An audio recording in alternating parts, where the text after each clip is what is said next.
Okay, exactly 3 o'clock. Very good afternoon to all brothers and sisters in the Dhamma. Today is the 2nd July 2023, and it's a Sunday class. So we'll be starting on a new book, Understanding the Heart and the Mind. So this topic is very interesting. We had this sharing on the topic Understanding the Heart and the Mind in the year 2018, 27 September. I delivered this talk at the Thursday class. Then somebody transcribed it, so now it's available, the whole talk in a transcribed form, in a book form. So we are going to go through it because this topic is very unique, very special, and not easy to understand. But for cultivators of the way who have developed the awareness within or meditation over a long period, they will understand what this word heart means. Most people only understand one aspect of the mind, which is the thinking mind, the mundane mind, and even that understanding is very shallow, not that deep. So today we have a chance to go through this topic again. Hopefully it can help many Kayamitas or cultivators of the way develop better understanding of what the heart and the mind means. Basically, for those who have gone through, you will come to understand what mind is. There are two aspects to mind. In fact, we sometimes call it, we have two minds, but only the cultivator of the way can understand the two aspects of mind. Most people are only familiar with the mundane mind, the thinking mind, and that mind is the worldly mind. We sometimes call it the mundane mind or the worldly mind, that thinks a lot, that develops the thinking until it becomes very heedless, then it does not have clarity. It causes delusion, trigger of ignorance, that condition, deluded thinking, wrong thought, that brings about suffering and misery. So basically that is the understanding. But for cultivators of the way, they will come toward the realization of another mind, which is the silent mind, the meditative mind, the true mind, before the rising of thought, before the stirring. Then when it comes to the heart, it's something different again.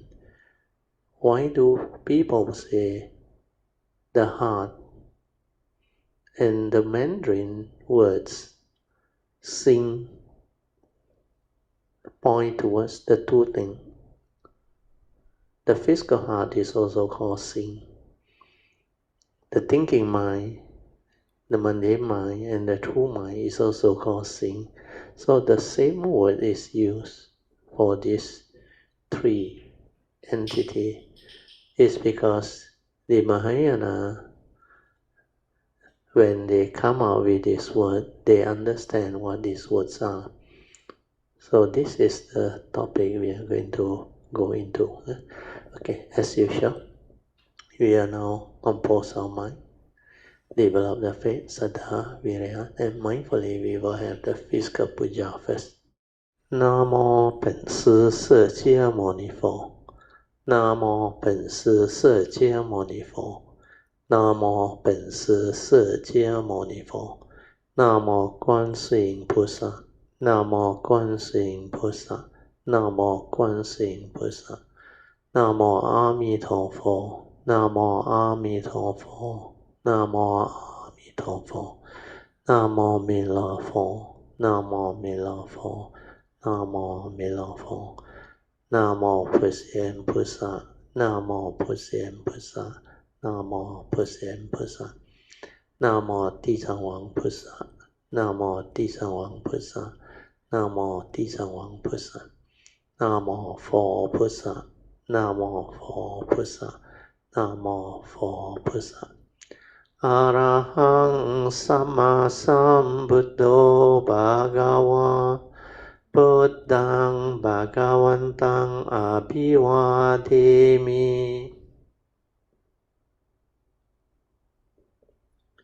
Swakato Bhagavata Dhammo Dhammang Namasami Supatipanno Bhagavato Sāvaka Sangho Sanghang Namami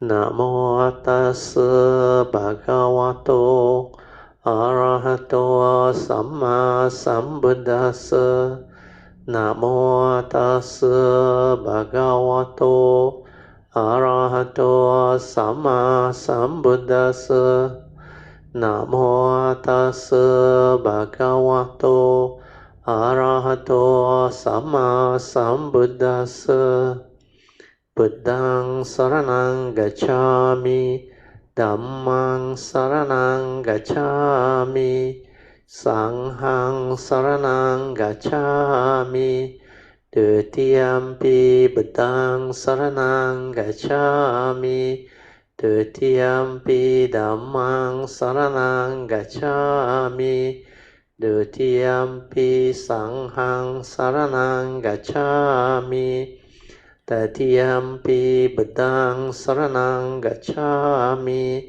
Tatiyampi Dhammang Saranang Gacchami Tatiyampi Sanghang Saranang Gacchami Panati Pata Veramani Sikkhapadang Samadhiyami Adina Dana Veramani Sikkhapadang Samadhiyami Kamesu Miccācara Veramani Sikkhapadang Samadhiyami Musawada Veramani Sikkhapadang Samadhiyami Surameraya Majapama Dattana Veramani Sikkhapadang Samadhiyami Sadhu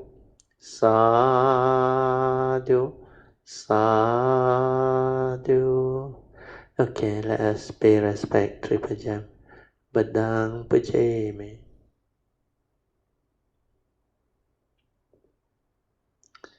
Dhammang Pujame.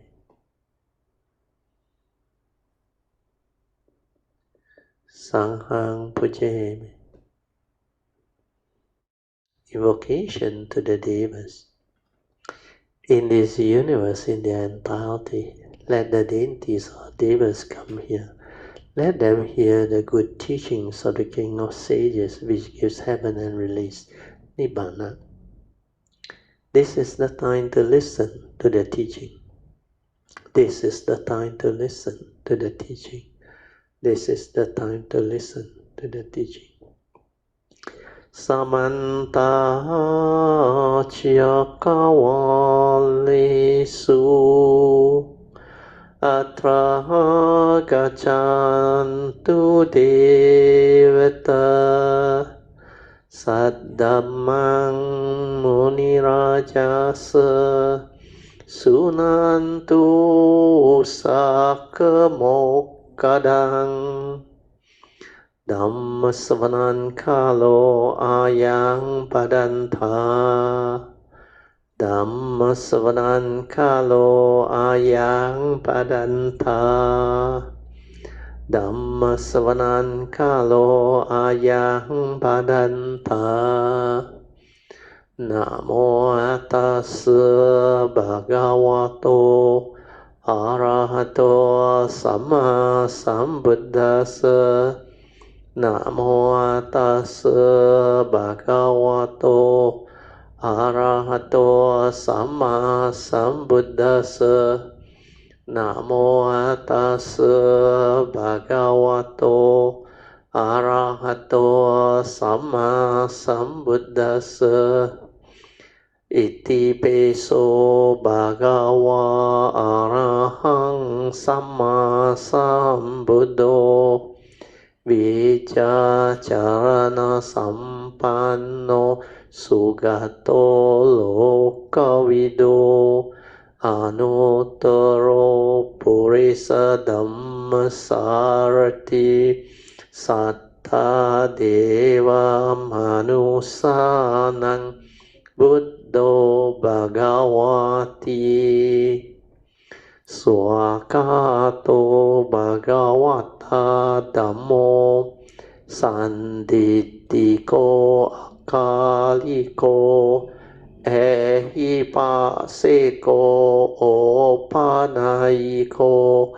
ปัจจยตังเวดิตาโบวิโนหิติสุปฏิปันโนภะคะวะโตสาวกสังโฆอุจุปฏิปันโนภะคะวะโตสาวกสังโฆญาณปฏิปันโนภะคะวะโตสาวกสังโฆสามีจิปฏิปันโนภะคะวะโตสาวกสังโฆยาติดังจัตตาริปุริสยุคานิอัตตปุริสปุกาลาเอสาภะคะวะโตสาวกสังโฆอาหุเนโยปาหุเนโยตักเกเนโยอัญจาลิการาเนโยอนุตรังปุญญังเกตังโลกัสสาธิสาธุสาธุสาธุ understanding the heart and the mind. So this was based on a talk delivered by me on a Thursday class on the 27th of September 2018. And somebody helped us to prepare the edit preliminary transcript. Means the soft copy for me to edit. So after it's edited, then other Kayamita help to do the proofreading. Then we get it printed. That's how this book come to be. The draft copy. They did the transcript, which was the initial draft.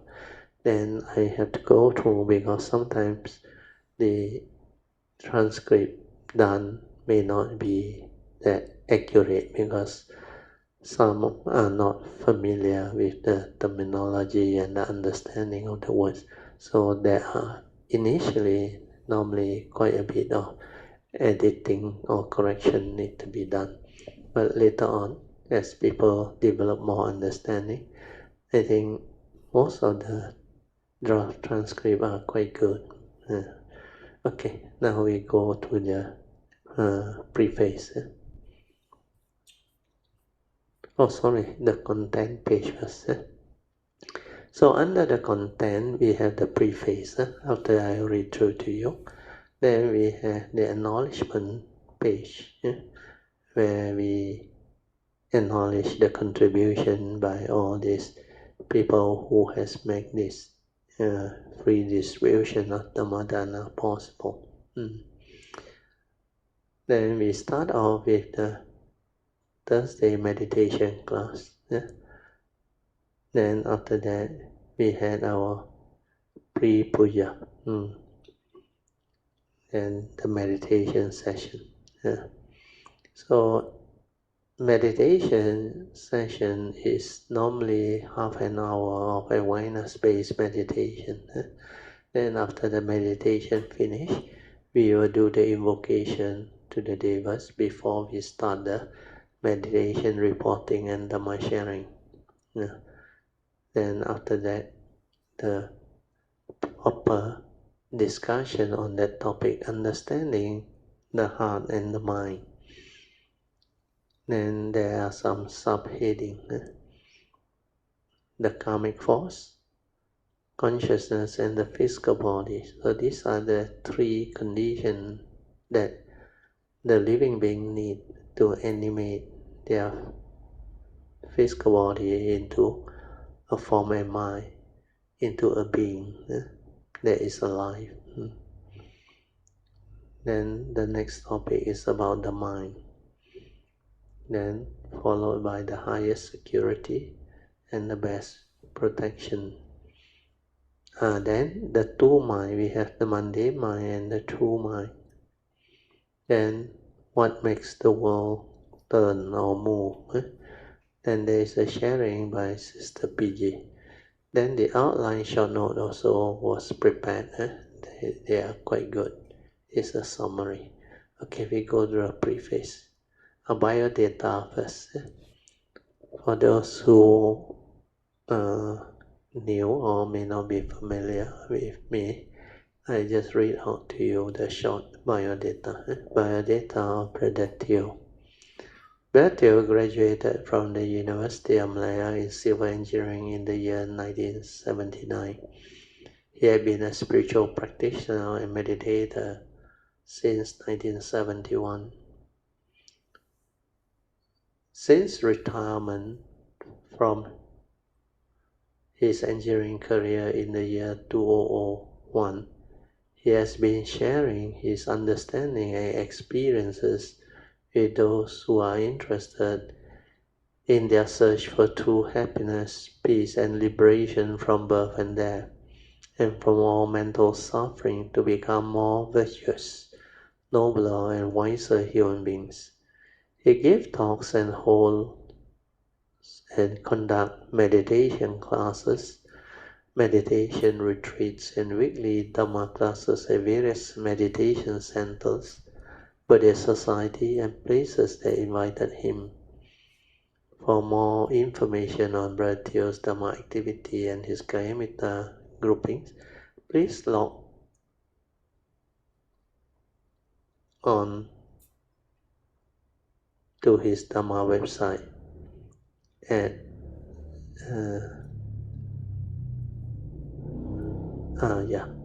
this is the one. You type this one in http colon then backslash then broteo.com, and then you can find the website.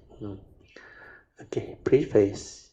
It's Brother Teo's sincere wish that Dhamma friends, spiritual practitioners, seekers of truth, and cultivators of the way will be able to make use of this enclosed Dhamma transcript note to develop a better understanding of the Buddha Dhamma as taught by the Buddha, so that they may progress along the path of Dhamma to become more virtuous, nobler, and wiser human beings that may be a blessing to all of humanity and to the world.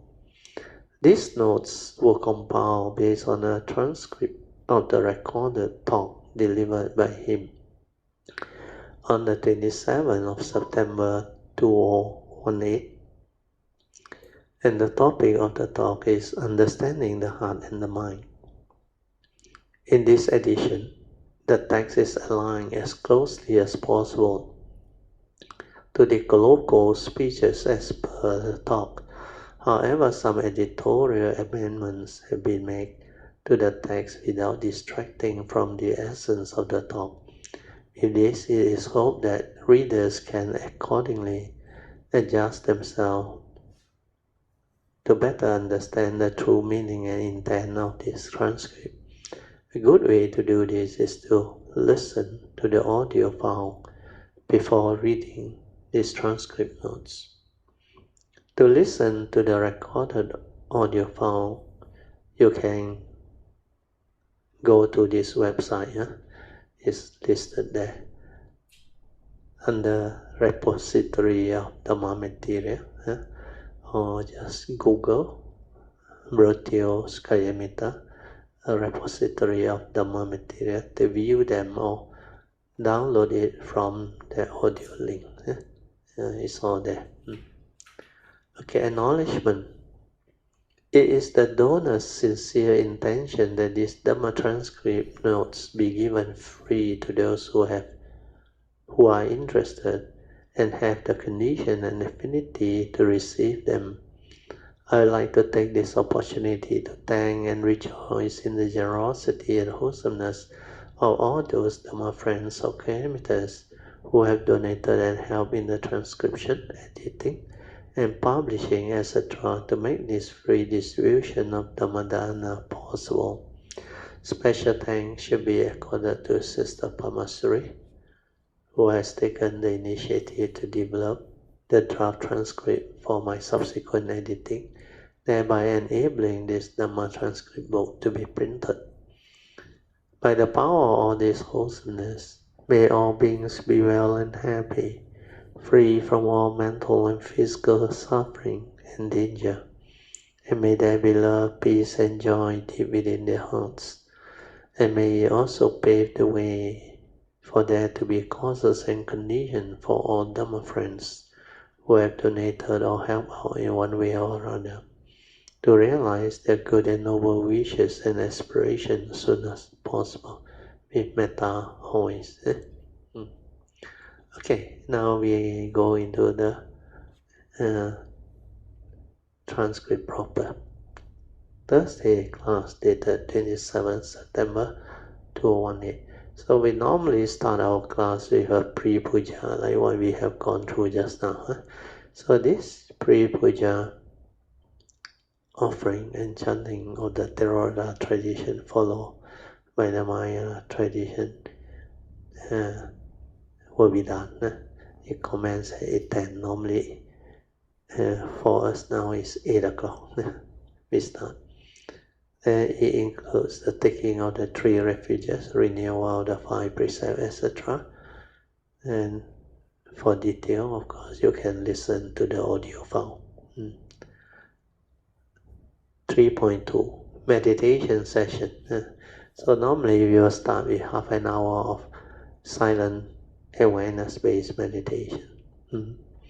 So here we start off by saying view all the light, and you all can have your half an hour of silent inner awareness-based meditation.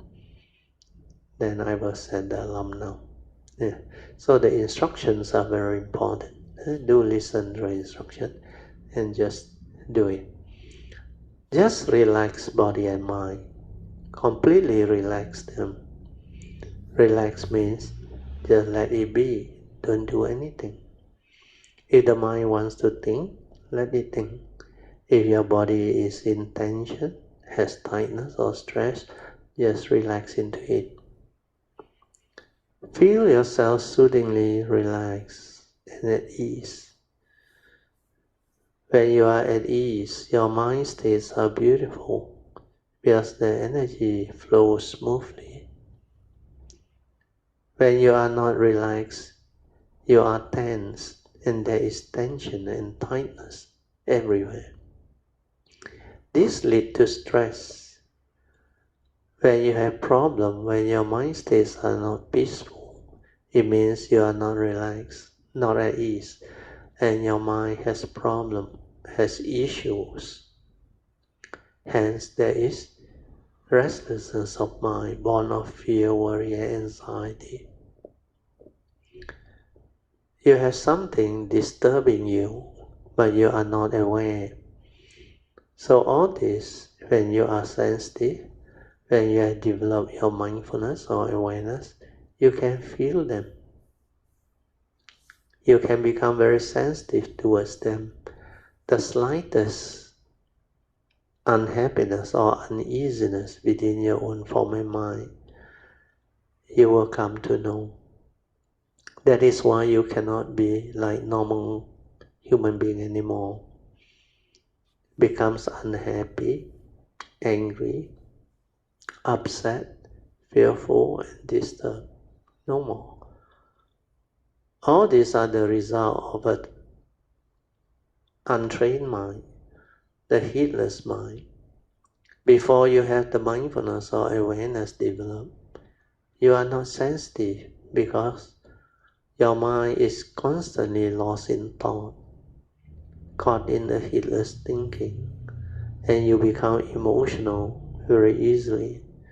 Then because of your wrong view, you stir your mind, you react to sense experience, you hold on to a lot of things, you worry about them, not knowing that no amount of fear, worry, and anxiety can help you or solve your problem.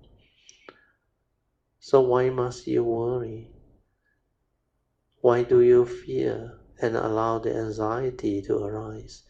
Why not just relax, calm yourself down and be at peace to accept the reality of the moment?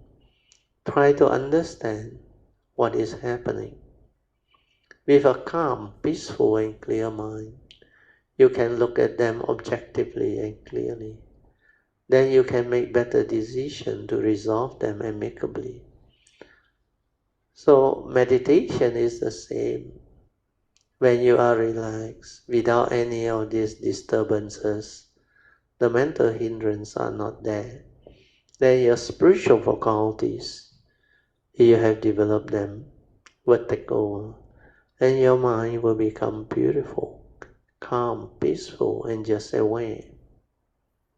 Meditation is very easy when you understand. When you understand that the natural state of mind before the stirring is your true mind or your meditative mind. So just relax and silence your mind, and the meditative mind will surface or will be there.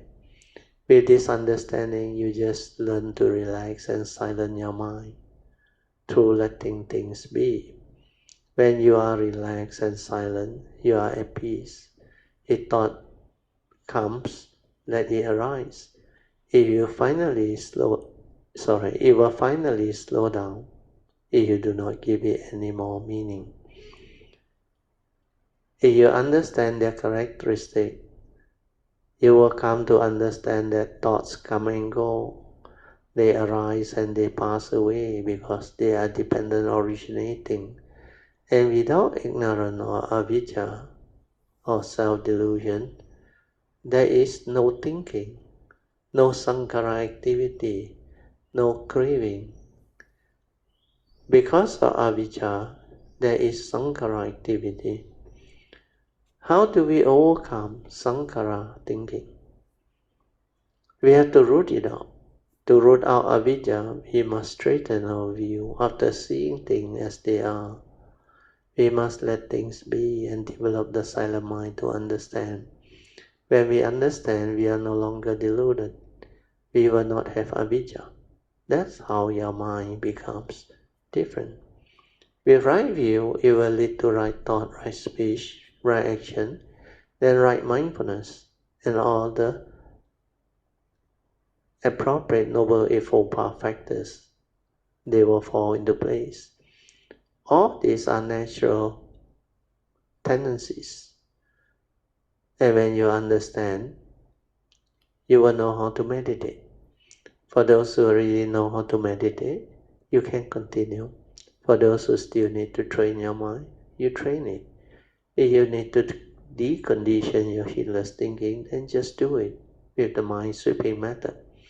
After that, silence everything and relax. If you do not have a proper object of meditation, you can try cultivating mindfulness of the in and out breath, anapanasati. Anapanasati is very simple. Just relax and silence everything and feel the breathing. Breathe naturally. As long as you are silent and aware, your silent mind, which is your awareness nature within, your true mind, will detect the breath. Then, like the Buddha said, breathing in, the mind is aware. Breathing out, the mind is aware. As long as you are aware of the in and out breath, your mind will become peaceful, quiet, tranquil, and calm. And it will settle down into stillness, tranquility of mind, stillness of mind. Then you will experience a type of spiritual calmness or joy, which they call piti. Sometimes it can give rise to like ecstasy, or your mind experience rapture.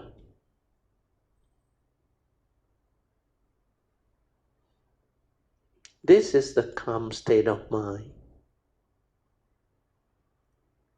When it arises, just continue to relax into it. You can experience the calmness, the joy, the happy and peaceful mind. But you must relax into it. Then it becomes more and more refined until you experience the more refined state of Sukhang. Sukhang is spiritual blissfulness. Your mind becomes very blissful. Not only it is calm, it has joy and it is very blissful.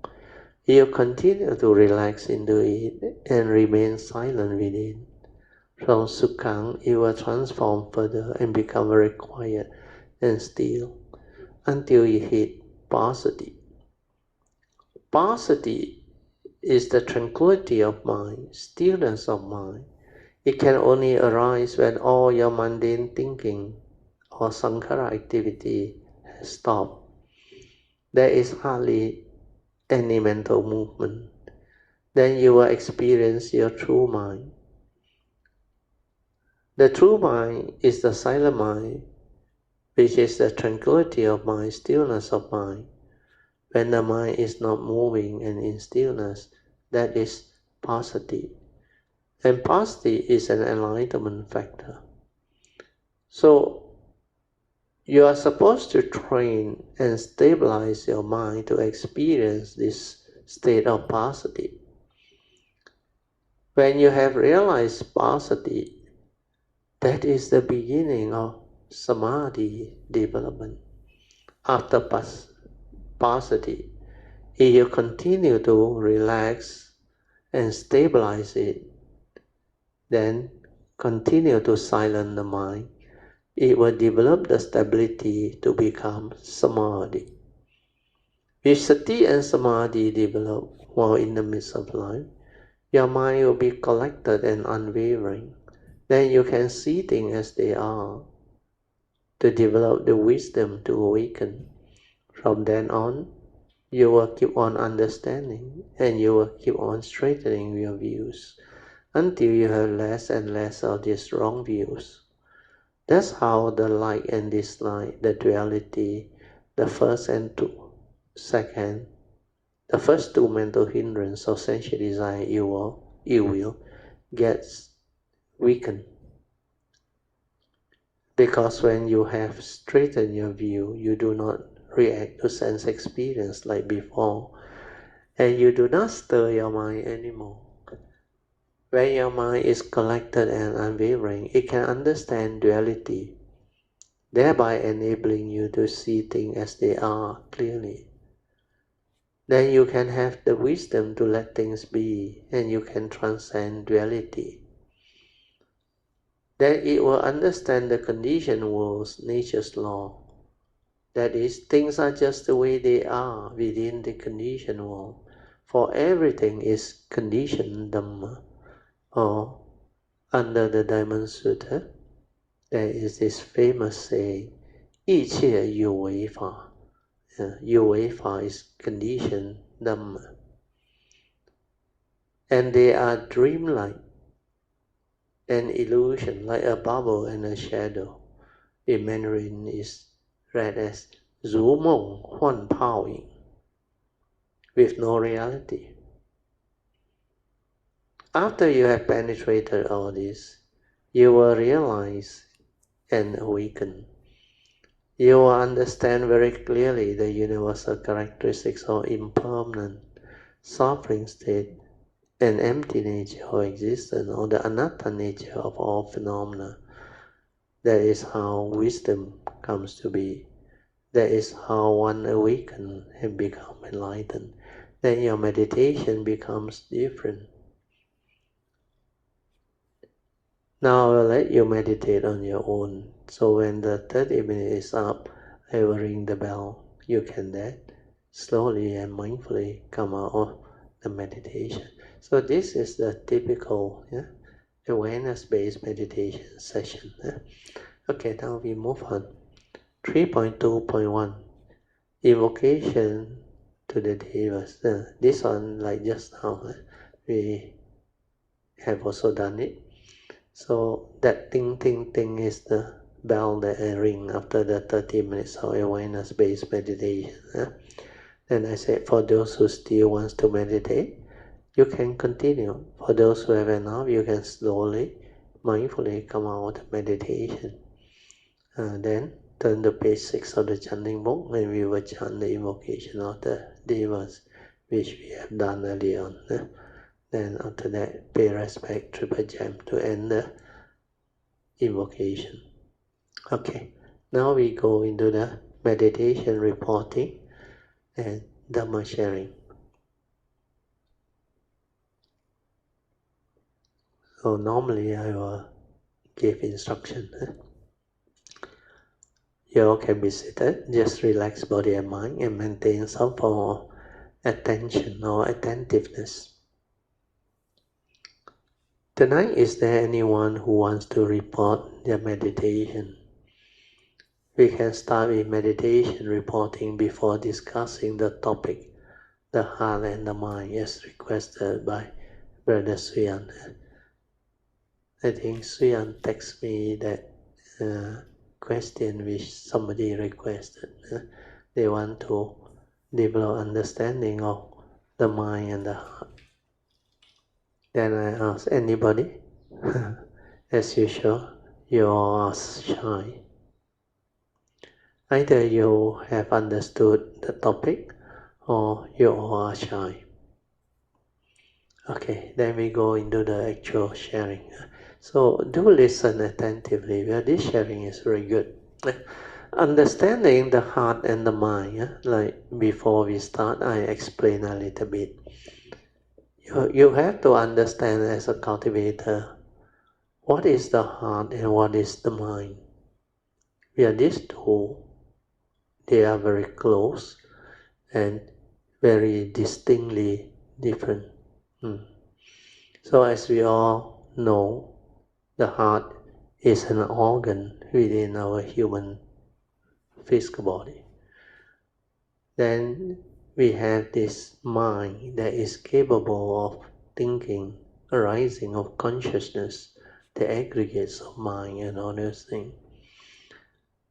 So we have to find out what are they. Then only we can understand what basically is the heart and the mind.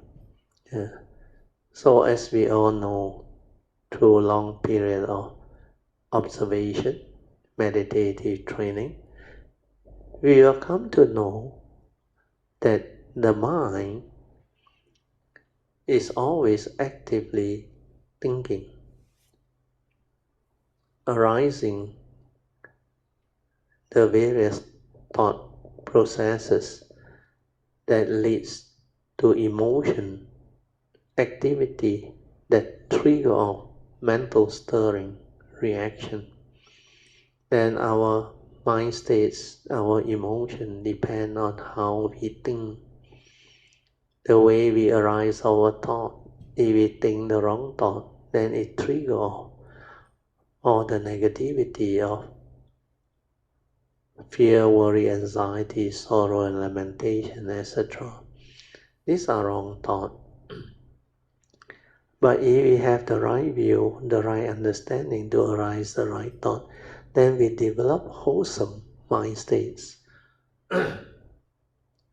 pleasant mind states that are free, of the evil roots of greed, hatred, and delusion. But this is not easy unless you have the wisdom and all those things.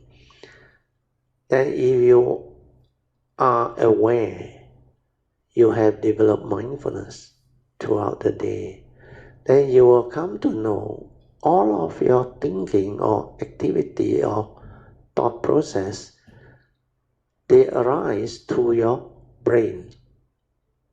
Your brain is where the mental activities are. That's why you will also come to know when you are aware that all the thoughts that arise, they are response to memory. Then your action, your thinking, your thought process, your stirring of mind, your reaction, they are based on what you have accumulated in your brain. That's why I always share with you all, just like what J. Krishnamurti had also came to know. Acting according to memory is not acting at all.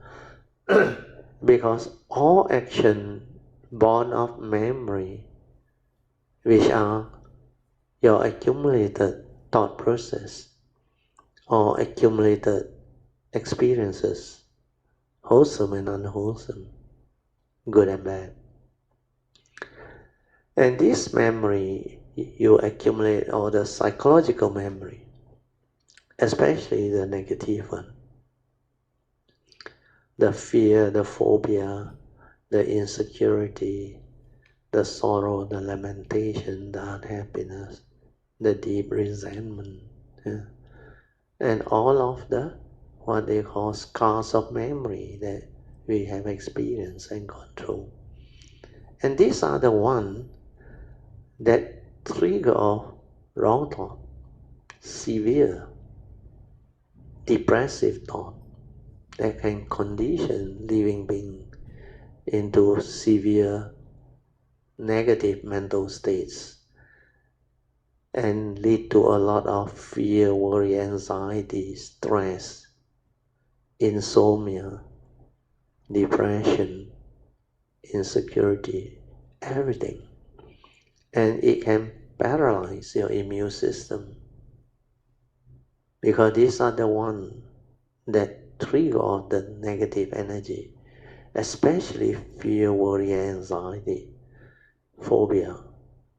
All these are very powerful, we call negative tendency emotion within our psyche, or we call psychological emotional thinking.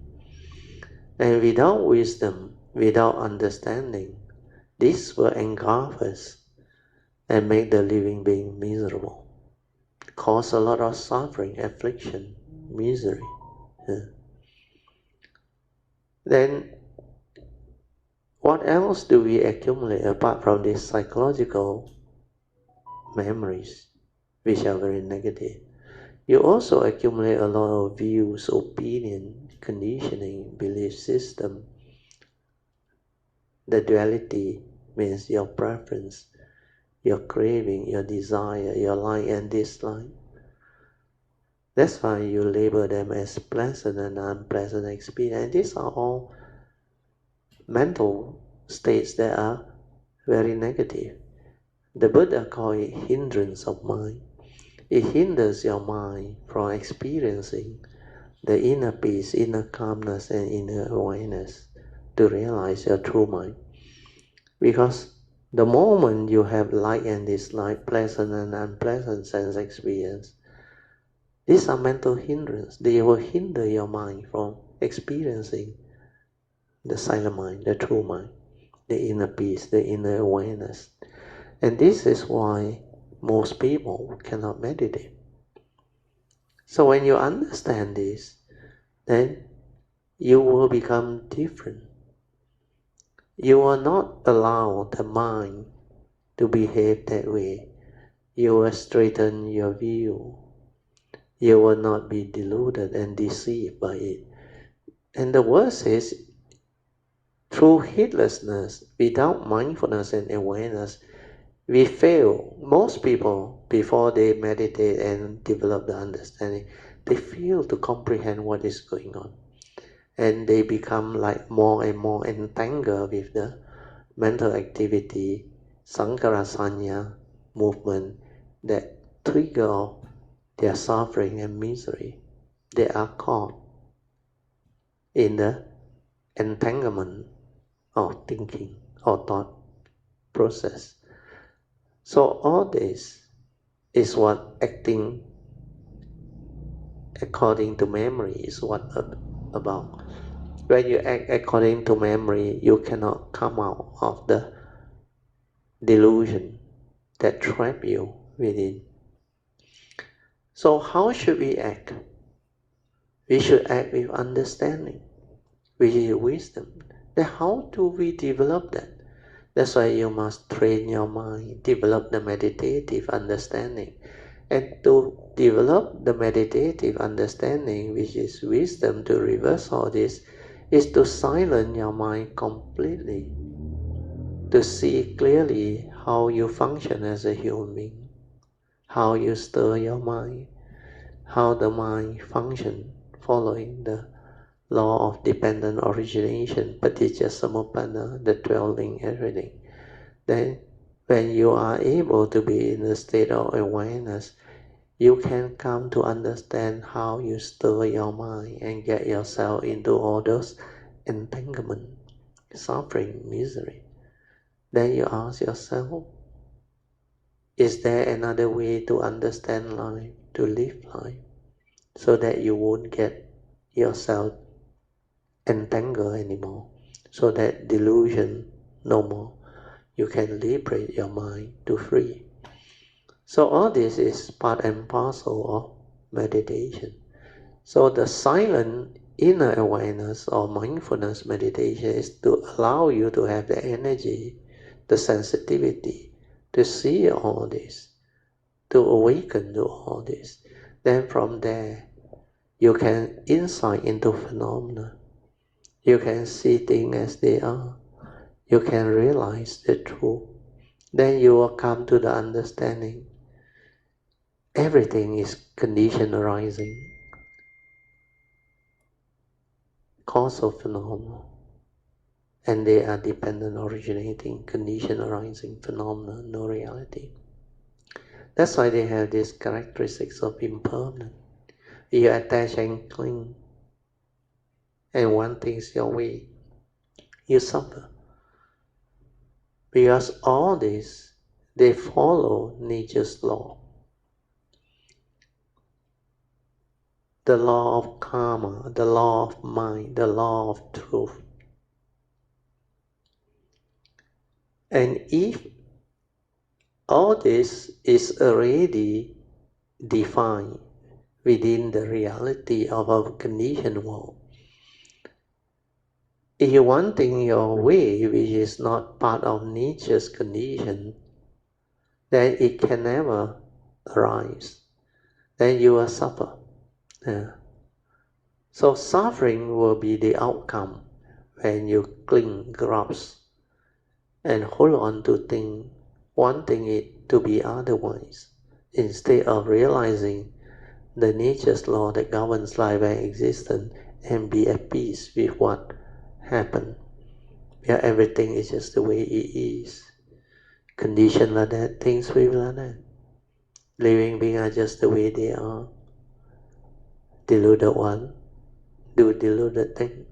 Selfish people do selfish thing. Ignorant people do ignorant thing. Emotional people do emotional thing. Fearful people do fearful thing.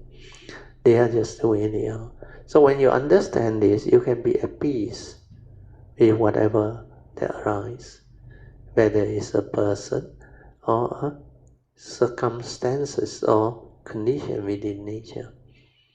Then with that understanding, you are always at peace. Your mind need not stir anymore. So you will come to realize the like and dislike, pleasant and unpleasant experience, the stirring of mind, the constant agitation of mind, leading to habitual tendency of this movement, which trigger of mental hindrance to cause your heedless thinking to continue and your suffering to continue, they can finally be rooted out. And this is what awareness-based meditation is, and how it can help reverse all this. Then you will come to know, when you realize the true mind, silent mind, the awareness nature within. From there, all the thinking arises, the thought process arises. And then you start to understand that basically living being has two minds. The mundane mind, which is the thinking mind, and the true mind, the silent mind, the awareness nature within. When all the thinking stops, sankhara activity stops. And this nature can give rise to a lot of understanding and wisdom. Then the heart is another special organ that is closely related to the mind. So for those who meditate, they will know. First, you will come to know the life force or the karmic force that triggers the heartbeat to pump the blood, to nourish all our organs. And because of this consciousness, we call it the life force, the karmic force from our karmic nature. They pump. And because it is that life force that sends the blood, that's why our blood also has that consciousness inside. That's why wherever it goes to, that consciousness within the blood can make you sensitive. But that is your life force, your pure karmic force. They call it the pulse of life. Then around your heart area also, you will come to know there are one aspect of the heart which is responsible for the conscience. The heart by itself, without delusion, has its own conscience and understanding. It cannot do all those things. But because of delusion, avidya, ignorance, conditioning, belief system, everything, then it triggers off the evil. So that conscience is part of your heart. When your brain does not interfere and influence you, you can sense that nature inside which has the conscience.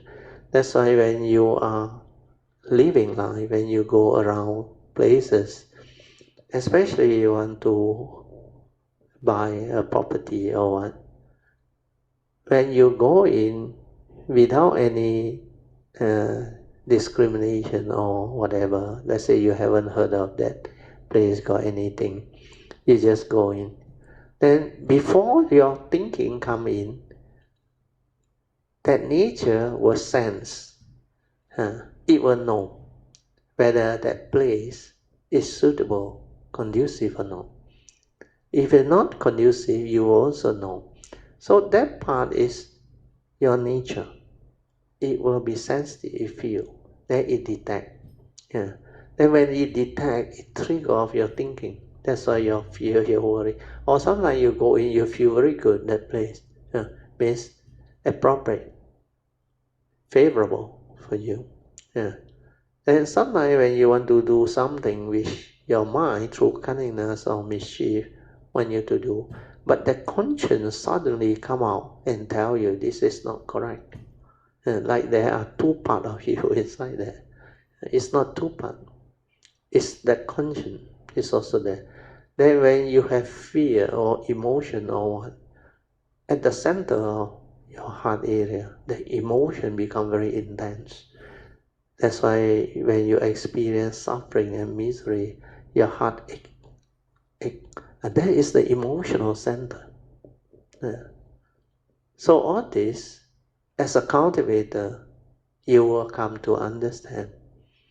Then you know how to differentiate and develop the understanding to apply all this understanding to enable you to live life, to be free from all the delusion or heedless thinking that entangle the living being and cause them unnecessary suffering and misery.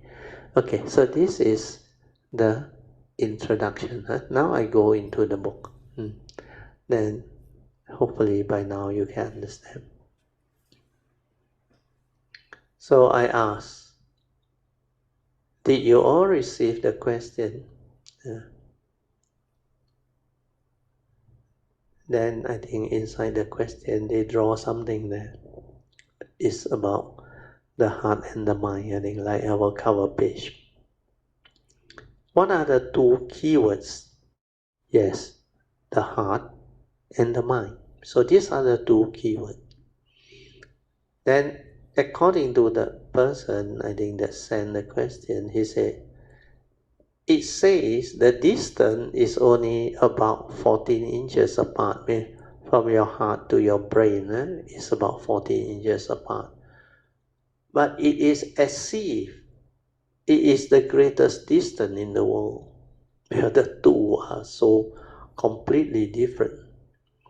It is also said to decide whether to follow the heart or the mind is not easy, because human beings are very confused. That's why you normally hear a lot of wise people tell you, follow your heart, don't follow your thinking mind. Your thinking mind, before you become enlightened, that one is deluded on, got selfishness and all those things. Follow your heart means follow your conscience. If you do not have the understanding, of course, it is very confusing. And this topic is not easy for people to develop understanding. Then I ask, how many of you think you can understand the difference between mind and heart?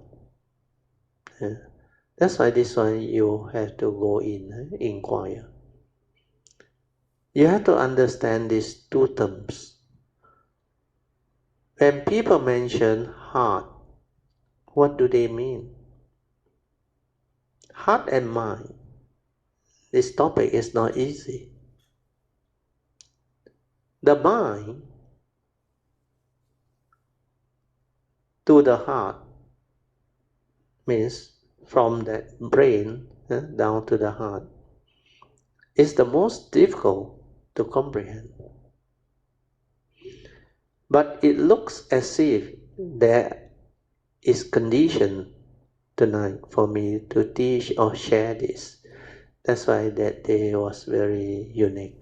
That's how the question came, and must be requested by some non-humans too. We can go deeper into this topic because those who had attended the 6 spiritual platform Sutta classes will be familiar with the two types of mind. But we seldom discuss the heart. So I start off by explaining the Mandarin words. The Mandarin words for these two terms, the heart and the mind, is the same word, sing. Therefore, in the Mahayana, the heart is also the mind. If that is the case, then who is right? Who is wrong? Pamasuri said there are two types of mind. The first type is the mundane mind, which is also the deluded thinking mind, and also the suffering mind, when the wisdom is not connected to it. The mundane mind that has worries is the deluded mundane mind. That is why it's called 烦恼心 or 烦心, meaning layman's mind or 凡人的心. Mandarin words are more precise and they can bring out the meaning more beautifully. In Mandarin, there is a saying regarding falling in love, which is, Jiang Xing Puja Ming means we talk about love, not a materialistic value. Okay, what does it mean? It means I am sincere. I speak from my heart, and I don't marry you because of money. So this is a popular saying in Mandarin. This expression means the heart, which is part of the conscience, has something to do with sincerity. That's why the conscience that is there is where the sincerity is. And the next topic is the karmic force, consciousness, and physical body. Do you understand what conscience is? The word sincerity is related to the word conscience because conscience has this element of sincerity. When there is sincerity, there is no cunningness, no wrong view, no evil roots. But then how do you come to terms with this word heart? As far as the English word is concerned, heart is an organ, right? So if you look at the heart as an organ, then there is nothing special, just like an organ inside your body. Is this understanding correct? But the organ is special because it's the heart. Why is the organ special? Yes, because it is the seat of consciousness, just like I explained already, where the life force arises. That's why the pounding of the heart is always at the heart area.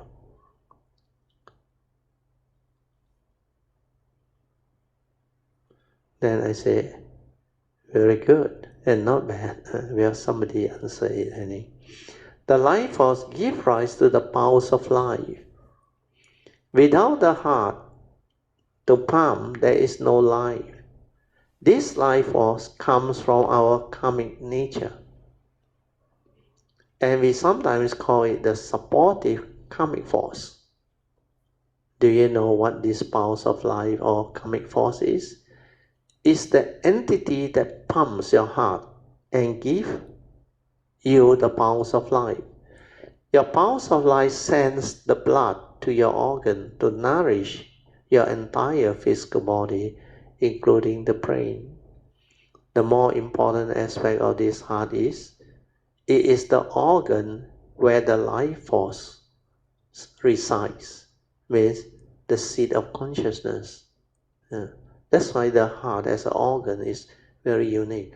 And the other thing is also, like I explained to cultivator all the way who has realized it, the gateway to your nature is also within your heart.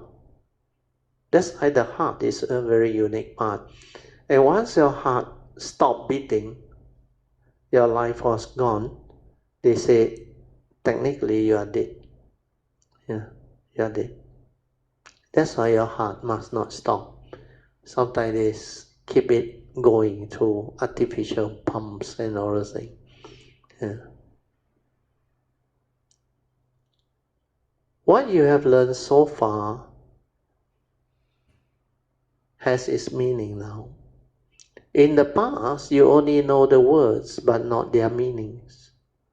The life force, the powers of life, and the heartbeat, to you are the same entity. It arises from the seat of consciousness. Unless you understand all this, you cannot penetrate the mind. You can never understand who you are and what you are. And this is the topic. I do not plan to teach yet. Oh yes, it should be seat, S-E-A-T, and not seat. I think I wrote on the whiteboard wrongly. Is where that word is where it reside. Reside. The word is reside. Or we call it the seat of consciousness. Means the place you sit on. It's not that seat. Thank you for highlighting the correct spelling. The heart is where the life force resides. But how does the life force come? Yes, through your karmic nature. That is why this is the karmic energy, supportive karma. What does it mean when your life force is no more? It means destructive karma must have strike. It cannot pump the heart anymore because you have no more life force to continue that life. That is why when destructive karma hits, all of a sudden your heart stops beating because it is time to go. You cannot ask why, you just go. So this life force comes from your karmic nature. This is also called the karmic force. Some call it karmic energy, which is a better term. This one comes from your karmic nature, and when this heart starts to pump, it makes you conscious and alive, like animate you into a living being, because it nourishes your entire body. As long as your consciousness, your physical body, and your life force, these three supporting conditions that sustain life are there, the form and mind will be animated and become alive. And that is the reason why everything is dependent originating. That's why these three supporting conditions, the consciousness, the physical body, and the life force, they must be functioning condition for you to be alive. Any of these gone, you are gone. What are the three things that sustain life? First, you must have a physical body without any problem, is in good working condition. What is the second condition? Yes, consciousness. The consciousness can stay inside this body. Since birth until now, there is this consciousness that's already there, stays inside the body. If this physical body has no problem, the heart will, if this physical body has problem, the heart will not pump because the vital organ had failed. It happens when you have a heart attack or when your other vital organ fail. It will trigger the collapse of the physical body.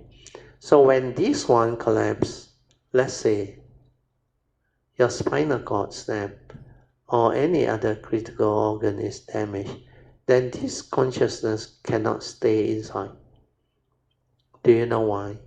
It's because this physical body and the consciousness must harmonize. It's like your car and the driver, the two must harmonize. The car must be in proper working condition before the driver can drive it. This consciousness that is trapped inside this body can make use of the functioning physical body to trigger off sense door consciousness. But this consciousness is non-manifested as yet. Do you understand? When does it become manifested? When it makes use of your 5 physical sense organs plus the brain, which is the 6th, to arise their respective sense door consciousness. Then what happened? This physical body and the mind, they must harmonize. When consciousness comes into contact with the sense basis, what does it manifest into? Upon contact with the senses, what happened? Yes. It manifests into their respective sense door consciousness, like the physics experiment.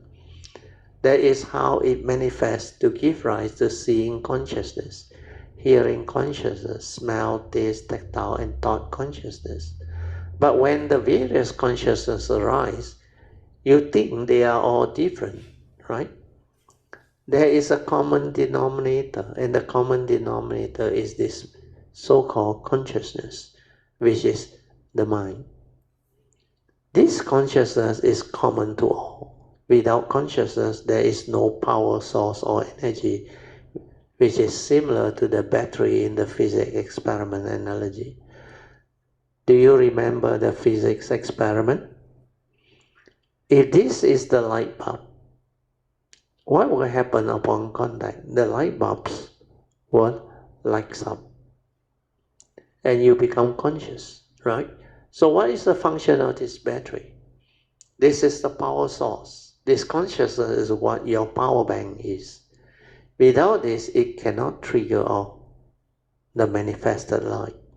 So this light bulb is similar to your sense organ.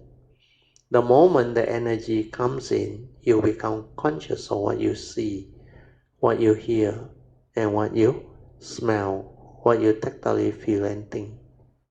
But you need contact. What is contact? You may think it is that switch. In the understanding of how you function as a human being, it is not the switch, it's your mind.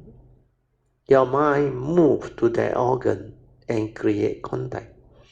For example, when you want to listen to something, your mind moves there to the ear. Is that not so? That is how you can become conscious of hearing. To be conscious of seeing, your mind has to be at the seeing organ, the eyes. But this mind movement, they move very fast. Sorry, this is what the book never teach. Science also never teach, because they do not understand all this. The third condition is your life force or karmic force, as mentioned by Sister Padmasuri. When these three conditions are there, it will sustain life, it will animate you into a life form. In your case, it is the human form, the human body, the human being. Now, do you understand? As for the physical body, if something were to go wrong and it cannot sustain the consciousness anymore, then the consciousness will have to leave or come out of the body. You all may say, he or she died. If the karmic force is no more due to destructive karma, it also cannot support life, because when this karmic force does not come, the consciousness trapped inside cannot move. There is no energy to nourish the organ to keep it alive. The karmic force is the life force, the energy, the powers of life. Everything starts from there. The candle analogy is very good. The candle has the wax and the wick. It's synonymous to your physical body and the consciousness trapped inside the body. The life force is equivalent to the flame. These three, when they come together, the candle lights up. So what happens is, when any of the three conditions that support the candlelight is no more, the candlelights will be gone. So what are the circumstances that can cause the candlelight to go off? When the wax is burned out, that is the first condition. That means this physical body, under wear and tear, reach certain limiting condition. Say due to old age, it cannot sustain itself anymore, it will burn out.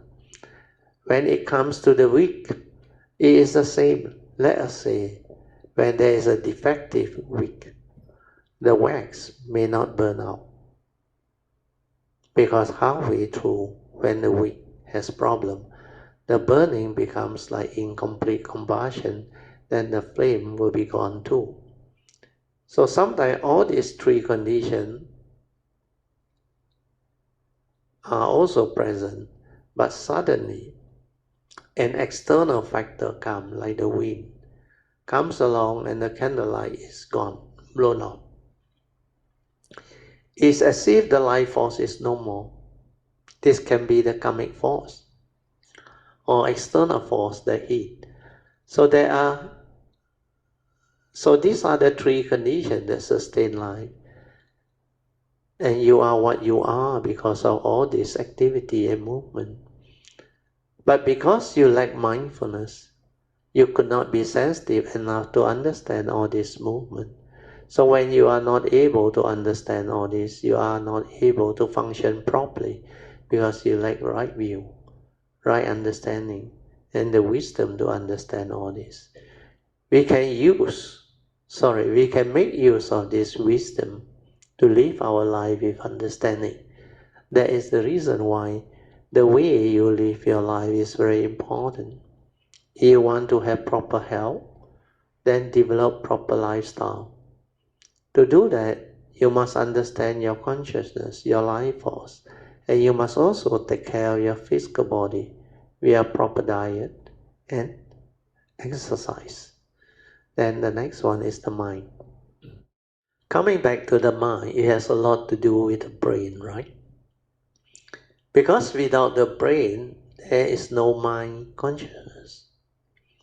And what is brain? It is mainly memory. So this brain is many memories. And what is thought? Thought is response to memory. That's how thought consciousness comes to be. Because the brain has this memory, so human beings tend to think a lot. That's why deluded human beings always send their consciousness up to the brain and develop heedless thinking, leading to suffering. For those who understand, who meditate, they know without wisdom, this area pointing towards the brain area is hell. Do you know why this is hell? Because acting according to memory is not acting at all. I have already explained earlier on. Why is it so? And what are the memories that you accumulate or keep in your brain? Accumulation is attachment. Look here on the whiteboard. What is memory? Read it out loud. Yes, accumulation of experiences, good and bad. You seldom accumulate good memories. You tend to accumulate all the rubbish most of the time. And what are they? They are your fear, your phobia, your scars of memory, your worry, your anxiety, your sorrow and your lamentation, and your insecurity. The human being has this delusion. Everything that is related to their life, they think they can own them. And they want it to have security. And they want to have security over them. Do you know what is security? What security is? It means you want to be safe. You want to be secure. Wanting to be safe is a craving. When you cannot get what you want, what happens? You suffer. When you feel insecure, what do? You grill up your whole house and you still feel insecure or scared. You install security cameras. Then you install alarm system. Nowadays, society is so unsafe. The brain, which has strong craving for security, will have fear, worry, anxiety. Feeling insecure is the cause of fear. So all these are the understanding. Okay, I think I have to stop here. 4:20 already. We will stop at this page. For those who wants to understand better, you go back and read up so that the next session when we share, you can understand it better. Okay, I'll mark this page. Page 15. Just relax body and mind. Then maintain some form of awareness. Then don't try to know, don't try to do anything, whatever arises. Aware, finish. Aware, finish. Then let this awareness nature within stabilize until your mind becomes very quiet, very peaceful, and very still. Then your breathing, everything will also slow down and become very quiet. Okay, so for those who really know how to meditate, when your awareness nature is already established, you can just relax, maintain awareness, and stay at the heart area, and let the nature do its own meditative activity or movement. Means do not interfere with the thought process anymore. Just trust that nature, the fourth support is trust. Trust that nature to detect the gateway and create the movement within the internal movement. You can slowly, mindfully come out of the meditation. Try to maintain whatever inner peace, inner calmness, inner awareness that you have developed for as long as you can. These are the meditative mind state that you need to develop the stability of daily mindfulness in the midst of life. Okay, so now we will continue with our second session, which is meditation reporting, followed by whatever question that you may have.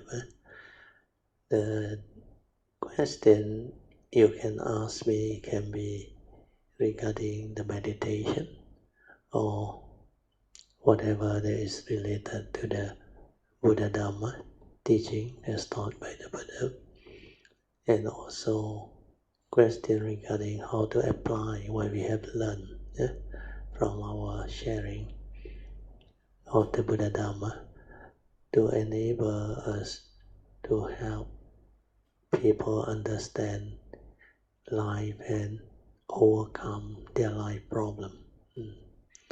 Okay, so we, as usual, will open up for sharing. Amitofo, Brother Teo, Mrs. Teo, and all Kayamitas. Yeah. Brother Teo, I'd like to share about something about this today's sharing. Good. So Yes.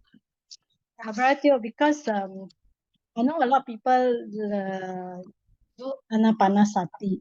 yeah. Because I started with Anapanasati, right? Yeah. So I want to share my own experience so Yeah. that Very good. That one is us very can good. learn Yes. from each other. I guess it's learning from each other. Yes. Yeah. So I know my sister also doing Anapanasati. Yes. Yes. But I want to make it clear so that people don't get distracted by Anapanasati. Yeah. Very good. Yes. So when I started my meditation, right, I actually learned Anapanasati first. So beside the relaxation, techniques like the mind sweeping method, and also Brother Teo mentioned about metta. Yeah. So I do loving kindness. a bit. Yes, I do a bit of metta first. Then after that, no, I think I do the mind sweeping method first. Then after that, a bit That of one metta. very Then after useful. that, yes, very useful. That's the beginning of my meditation practice in the past. So then after that, I go and do Anapanasati. So I I learn from actually I first started going to the temple, Theravada temple. So they teach you how to do the breathing Anapanasati lah. Yes. So they always tell you to to breathe in and out, and then have like a contact point at your nose. Near the nostril there. Yes. So they teach you this method, Yeah. and I learned that method, Brother Teo. And I mean, it's nothing wrong with that actually. There's nothing wrong with that actually. Technique itself is okay. It's just a system of doing things. Yes. So it gives you the peace and calmness doing that method. And then and then after that I also attended one retreat with a friend to Johor. Where we follow this I mean, not say follow lah, we went to the Sayala, the Pankara retreat, Brother Teo. So this Sayala is very good at Anapanasati. And then and she's also very competitive in the sense that you must achieve something in the retreat. You cannot like sit there, enjoy yourself, Yeah. So it's a bit stressful, right? Very stressful, because you have to go through interview as well, So Correct. very stressed, for me, it's very stressed, Yeah. I must get something and then must interview some more. Yeah. So I was like, wow, very stressed. And then and she noticed whoever is absent from the meditation one, she very sharp one, because Oh, okay. she caught my friend not at the meditation area and then disappear. Then Uh-huh. then she asked my friend, what happened? How come you're not there? Wow, then my friend had to answer the reason. She felt, actually her answer is she felt very hot, then she go and bathe, and then she come back and do the meditation. Wow, must answer and then must have good answer to. So it's very stressed in the sense. Yeah. Means they monitor you. They monitor you. She know, she know where you are also. I mean, you are not in the meditation hall. So I learned that, and then actually because of her how you call that discipline that you must get something. So I actually developed the nimitta there, Brother Teo. Oh, good. I developed the nimitta there. But the nimitta is not those that many people talk about. Mine is just the various color stars, Yes. various color stars that I have, Correct. The Then, color will appear. the color will appear and the star, different Yeah. color stars, that kind of thing. Yes. So, but I wasn't like amazed by all these things, It's like, for me, I wasn't like amazed by all these things, and I'm not distracted by it, lah. So, Oh, but good. when, Sadhu. when we talk about this, right? When in my room, we talk about this, right? Because we share our meditation experience, right? So for some people, they are very amazed and very attracted to this kind of thing, Brother Teo. Very Yeah. To surprising. them, it's like something very special happening. Yeah. They want this kind of experience, Yeah. Yeah. So I felt that all this is to me not important, and is Yeah. I find it very stressful to do this kind of thing also, I mean, just to get this kind of thing, you have to be so stressful, no, totally not relaxed in that sense. To me, Yeah. to me, it's not so much of relaxation. So after that experience, I don't do that anymore, because I find it not relaxing at all. Okay. Yeah. Not natural. Yes, Yeah. yes, correct. So anyway, that is my experience with the initial Anapanasati, And then after that, I went to San to learn the relaxation, Good. Anapanasati, all that. So that is when, after that, I also joined Brother Teo Cameron retreat already in Yeah. 2007. So I developed the more natural, relaxing meditation, the breathing in and breathing out. And I also attended the Buddhist fellowship in Singapore. They also do this type of relax meditation, Anapanasati, which I also learned from this Dr. Ng Yuan Yan, she's also very good at that. So I also learned that. So I developed that, and then from Brother Teo class, actually, Brother Teo class explain about the Anapanasati, right? Which I find very, very matching with my Anapanasati, Brother Teo. But before that, I will say something about some textbook that talk about Anapanasati, Yeah. Actually, the text that I read, the first text I read is Ajahn Brahm, because my friend gave me her book. She bought a book, Okay. and she find it very difficult to understand. So I also read the book. I also cannot understand what is it all about. It's very dry and very factual kind of definition of Anapanasati, the stages of Anapanasati, which I find, wow, what is all this? I don't understand. So after I learned from Brother Teo, and Brother Teo explained, right? So in this book itself, Brother Teo actually explained the Anapanasati, in a very simplified but very accurate way of describing it. Correct. That you are experience in a very relaxed manner. It has to be a very relaxed manner. If you don't do it in a very relaxed manner, you cannot achieve all these things. You cannot go through all those. Yes, you cannot go through all this. And then the more relaxed you are, okay, the more you will get into the depth of the Anapanasati, and then you will detect a lot of things, And in fact, Brother, I want to say is actually I do not understand from the textbook that I read, from the textbook that I read about Anapanasati, right? Piti, we can understand what it is, joy, But when it comes to the pasadi, we totally lost what is this pasadi, Yes, this pasadi is totally lost, when it's just words lah, but when you do it correctly through the relaxed manner, you will experience this pasadi, very, very how you call that? It's a transition, total transition, that you will come to this stage, and it's very, very.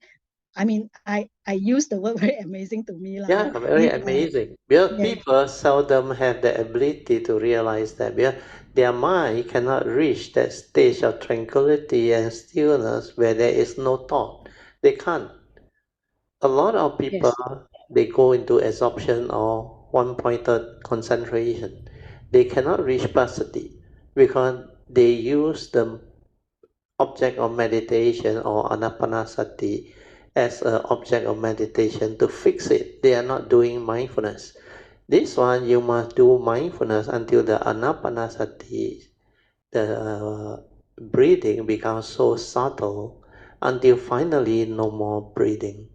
And then the mind enters sati. Then only that passaddhi, that stillness of mind, tranquility of mind, that free mind in the state of passaddhi means is completely without movement, tranquil and still. That is the true mind that will arise. Then the cultivator of the way who go through that will realize and understand what that thing is. That's why to you it's like very beautiful, very amazing. But that one is very different from the normally experience. And they all cannot describe that thing because they go through using energy field, conditioned mind, either one-pointedness, going into fixation of mind, jhana, or absorption, continuous mindfulness until they went into appana samadhi, where they went in and make the mind so still and so calm, it become a conditioned state. It's no more a free mind. That's why that mind cannot be on its own, tranquil and still. Ours awareness base that we go in because we continue to relax and allow the anapanasati to move until finally it become very, very short breathing, then very subtle, like no more breathing. Then you continue to relax into it and maintain awareness until everything become very quiet, very still. Then that passaddhi, which is tranquility of mind, stillness of mind, born of a free mind that is without thought, and that thing will happen. Then when it happens, you will know what that thing is. Then you will understand how that nature from there, trigger of thought, develop the thinking, everything. Then you become like very different when you come out. The moment you come out, you become very different already. You understand that this mind, which has been heedlessly lost in thought thinking, can actually return to its original state before the movement, before the sankhara activity, before the stirring. That's why you will come to understand what that true mind is, that pure awareness that first came out from your nature. Then when you stabilize that, that nature become more and more stable, more and more like clear. Then from there, how it trigger off activity of mind, means sankhara activity, how it creates thought process, consciousness, how the individual with the mindfulness awareness saw all the paticca samuppada movement, avijja paccaya sankhara, the sankhara paccaya vijnanam, the pure vijnanam, you see it. Then how they introduce the content of consciousness, it becomes namarup. Then how it becomes wholesome and unwholesome due to your duality, due to your delusion, your ignorance, the evil roots. So all this we start to see. And this is awareness-based meditation. That's why without the paucity, the tranquility of mind, the stillness of mind, you cannot understand what is going on, and you cannot understand who are you, what are you, and how we function as a human being. All these things they cannot experience. That's why even whatever they describe to you under the Anapanasati Sutta, if they go into absorption or concentration, they cannot develop the actual paucity. They cannot get it. That's why most books seldom talk about paucity. They mention the word, but they don't know what that thing is. They cannot describe it. Very good. Sadhu, Poh Cheng. Yes, so this pasadi, as Brother Teo elaborate just now, right, is so important, you know. So if the cultivator do anapanasati, you must hit this pasadi. Yes. Pasadi is so important, you know. Correct. If you not hit it, you cannot achieve the awareness. Otherwise, you debate on. You cannot go into the 7 factors of enlightenment. Your paucity is the 5th enlightenment factor. You miss that one, the real samadhi cannot be there. Because the real samadhi is collectedness of mind, unwavering mind, born of wisdom one. Because that samadhi must come from a free mind that stabilizes through that understanding. Then it continue to develop the understanding of what truth is, what Dhamma is. Then from there, that stability of passaddhi becomes samadhi. Then when that samadhi, together with the initial wisdom, become more and more stable, finally it will awaken. Means the direct seeing everything will become very clear. Then that awakening through insight into the phenomenal world, the universal characteristic, they will arise. Then when they arise, that wisdom that came through that realization becomes the 7 factors of enlightenment. Because that wisdom will make the mind in the state of upekkha. Upekkha means equanimity of mind, but born of wisdom, born of a free mind, not the mind that is in the conditioned state.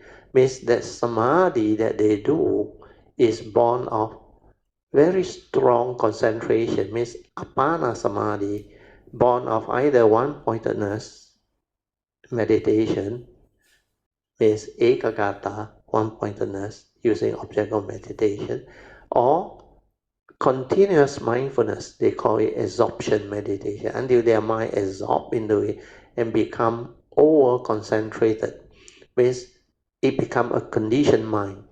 It enters apana samadhi. So samadhi got 3 stages actually. The initial one is moment to moment, kanika samadhi. Then when you reach the threshold before you enter apana, they call that upachara samadhi, means assess concentration before you assess the apana samadhi. So that upachara samadhi has its stability already. But the upachara samadhi actually must be born of a free mind. If it's not born of a free mind, there is a conditioned mind. Then with that conditioned mind, they love it so much, they will go into apana samadhi. That's why they develop jhana, very strong absorption and concentration. Then they start to play with it and develop psychic ability. All these are thought-based, conditioned mind. They call it energy field. Whereas the Buddha, when he taught this awareness or sati base, is supposed to be aware. And when you are aware, that mind is a free mind. Then you develop the understanding and the wisdom, then the mind become different. It straightens its view, it understands, it does not get deceived or deluded, disturbed, then it does not stir, it does not react to sense experience anymore, then it becomes more and more at peace. That's why you start to experience more and more space within thought, the tranquil moment, the stillness moment, the moment where there is no thought activity. So as this space within thought become more and more prominent, then the mind transforms. It can be in the state of tranquility and stillness while living life. It means this paucity, tranquility, and stillness of mind, which is the true mind in the state of awareness, sati, leading to stability in samadhi, is the free mind that is in that state. So when that happens, that fifth factor of enlightenment, which is passaddhi, stabilize and becomes samadhi. Then during those moments, the cultivator of the way keep on understanding truth. They keep on seeing Dhamma. They keep on seeing things as they are, means the reality. Then they start to develop the clear understanding of how, through delusion, living beings get themselves entangled and uh, deluded by it. Then it get themselves caught in the whole thinking process, which actually cause their suffering and misery. So all this understanding will surface. Then when it surfaces, the final enlightenment factor, which is upekkha, they will come to be. So these 7 factors of enlightenment, if you don't get the 5th factor enlightenment, which is passaddhi, right, born of a free mind, then your 6th is a conditioned mind, not the real equanimity. Not the real samadhi that the Buddha talked about, born of a free mind. Then they were entangled into a state where they thought they are enlightened. Actually, when you are in that state of samadhi, it's like you are enlightened, like nothing can disturb you. But they didn't know the 5 mental hindrances not rooted out yet. Your avijja not rooted out yet. They are still suppressed under that conditioned mind, not free. And because of that, they cannot develop the understanding that they are still not free. So they didn't go into the mindfulness of the 4 foundation, satipatthana. And because they didn't do the satipatthana, they cannot actually free. That's why step 8 of this, what they call Avijja Sutta, you have to go into the 4 foundation of mindfulness, Satipatthana Sutta. And under this Satipatthana Sutta, you will clear everything. That one is born of mindfulness, awareness, no more a concentrated mind, no more jhana, no more of those conditions, state, absorption, everything. That one all no more. Otherwise, you cannot do the 4 foundation of mindfulness. The 4 foundation of mindfulness all is based on mindfulness. And that mindfulness is born of a free mind that is just aware. That's why that is the true mind. So that is the very subtle difference. And a lot of people cannot understand that. They are caught. That's why most people who go through the conventional thought-based meditation, when they reach the stage of anapanasati or any of the object of meditation, when their mind becomes very quiet, very still, they don't know what that thing is. And they are taught different approach to overcome those states. They ask them to do sitting and touching. Means to go and feel again and create the thought again. Sitting, touching, sitting, touching. and they go and make the mundane mind active again, the Sankara activity active again, or they go into the one-pointedness and stay inside the jhana, or stay inside the continuous absorption they call the absorption meditation, which leads to the one-pointedness and the complete stillness of mind, born of absorption. The mind in the state of absorption means it has a continuous mindfulness that leads to the mind absorbed into it. It's different from one-pointedness. The absorption one, it becomes very, very absorbed into it, like there is no activity of mind, no consciousness, nothing, but the absorption becomes very still inside there. I remember. Then the absorption actually is not a free mind, but there is still awareness inside there if you don't develop what they call the craving for the psychic ability and all those things. Then from the awareness inside, you will have clarity, but you realize that mind is not a free mind. That mind cannot do anything. Then later on, I remember they will develop the ability to release it out.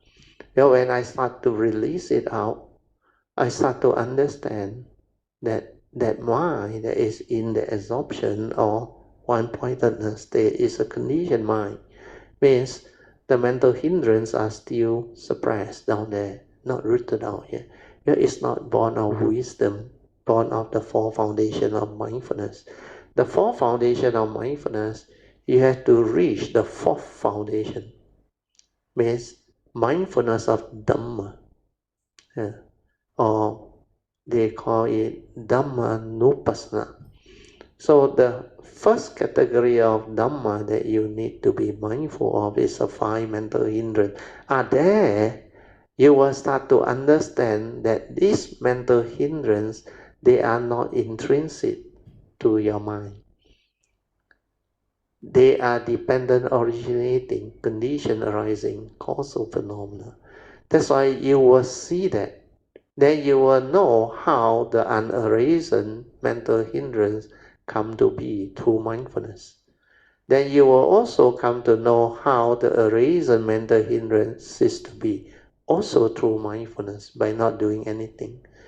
Then finally, when you develop the wisdom and the weak, you will also come to know how in the future this mental hindrance no more, rooted out already. That's how you free. Then after that, mindfulness of the five aggregate of form and mind. Then through that mindfulness, you again come to know that not only form, rupa, is anicca, dukkha, anatta, feeling, perception, sankhara, consciousness, they are also anicca, dukkha, anatta. That's why after that, you will go into the third category of Dhammanupassana, where you do mindfulness of the 6 internal sense bases and 6 external sense bases to develop the wisdom part, the wisdom factor. Well, when you do that, you will know how the unarisen mental hindrance or wrong thought comes to be. Then you will also come to know that without the senses, all this cannot happen.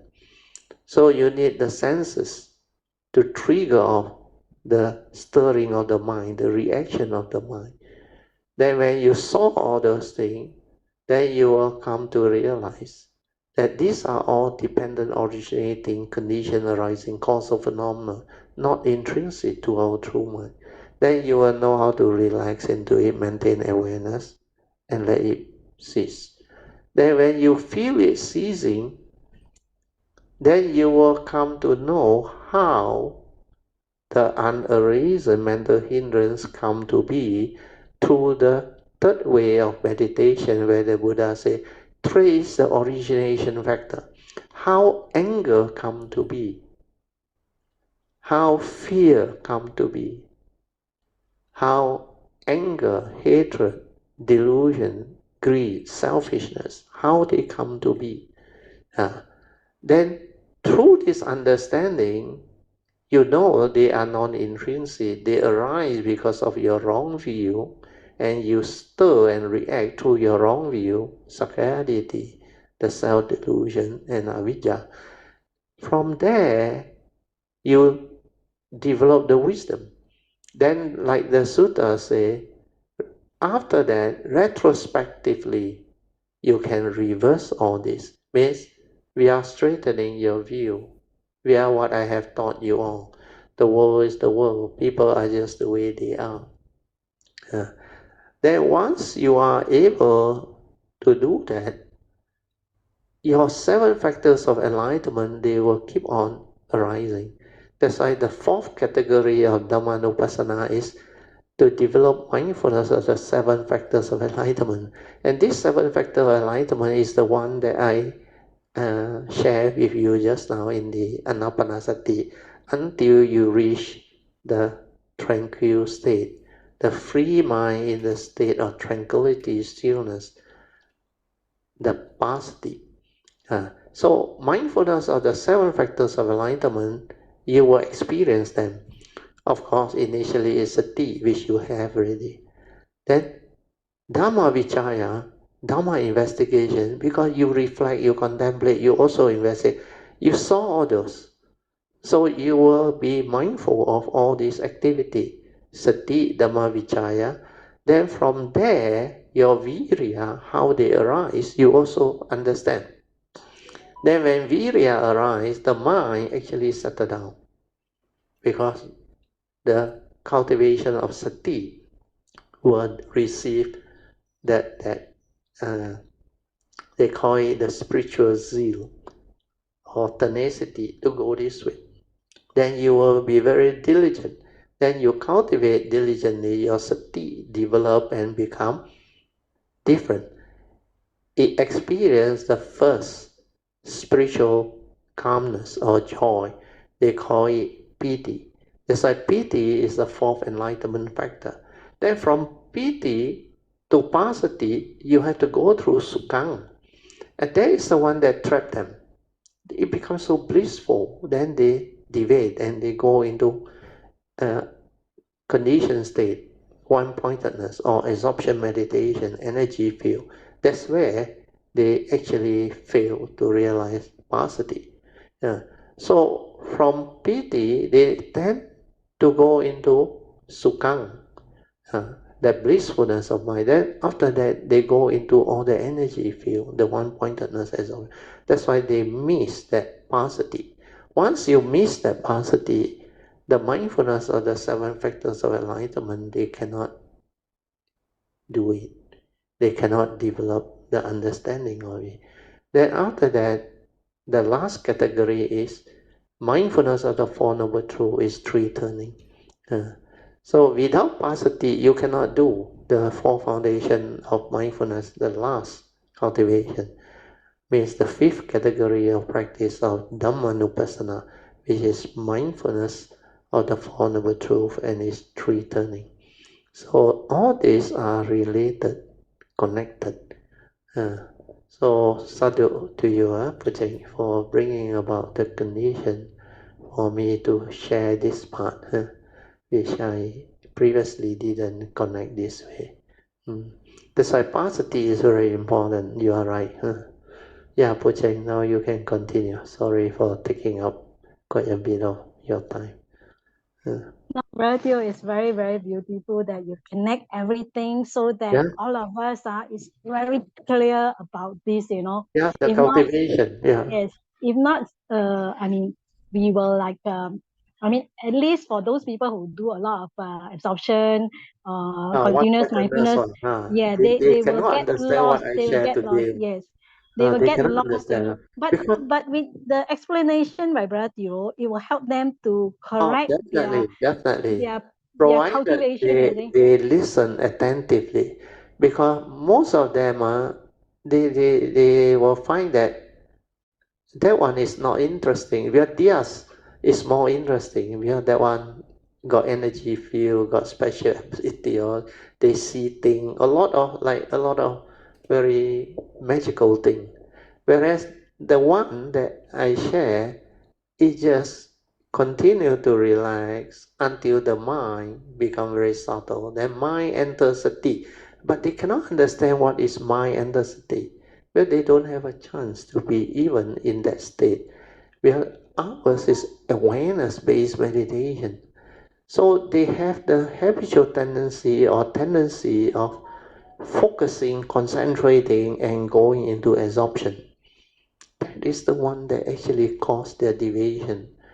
And the Buddhist community, a lot of cultivator, meditator, they actually go that way without them realizing it. That's why this awareness-based meditation understanding is very, very rare. Very rare in the sense that seldom you can find a cultivator who have the understanding to actually share all this with you, to develop that tranquility of mind, the stillness of mind, born of a free mind. That word, born of a free mind, if they can listen to that, then maybe they give it a try, then they can come out of it. What is important is, I remember in the past I always say, don't go in too deep the samadhi. You don't go into apana samadhi. Once you go in, you will be gone. It's a conditioned state, right? No more free mind. That's why you must release the concentration or the absorption out. Release until it come back to the threshold between the free mind and the absorption meditation. At Upachara Samadhi, you continue develop the daily mindfulness.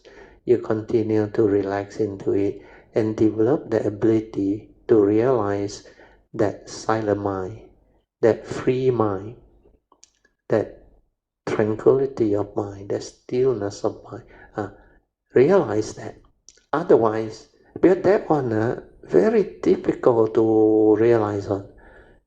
Unless they do awareness-based meditation like what you and Alicia they all went through. Otherwise, they will miss that one because that one is a very fine line, and that one like nothing magical or nothing interesting. It's just continuous relaxation, silencing the mind, not trying to know, not trying to do, like nothing interesting. But that is the real one. You don't go through that, you cannot realize the true passaddhi. What they realize is the conditioned state of passaddhi, like the mind very quiet or still, like tranquil. But it's a conditioned mind. It's not the true free mind that is in that state. Ours one is that free mind stop thinking one by itself because of the understanding and the wisdom. And that is the real fifth enlightenment factor, passaddhi. That one means the mind has entered sati. It means the awareness and sati is one. That's why you have specific phenomenal awareness or spacious awareness without a center. Means that mind that enters sati is always in the state of sati. Means anything you do, whether seeing, hearing, smell, taste, tactile, or thought processes, they are all in sati. That's why I use the word mind and the sati. And that word, not in any book or coined out by anybody. I realize it, I use it. I came out with the word mind and the sati. Actually, the mind that enters sati must be a free mind. If it's not a free mind, it won't lead to passaddhi. Very good, Poh Cheng, sadhu. Yeah. Sadhu, sadhu, sadhu. Brother, you make it very, very clear today to Yeah, all yeah, people that doing anapanasati and yeah, then yeah. whatever object of meditation. You Hmm. know that the relaxation actually is not difficult to do. If you relax into it, you will hit passaddhi very Correct, easily. correct. Brother.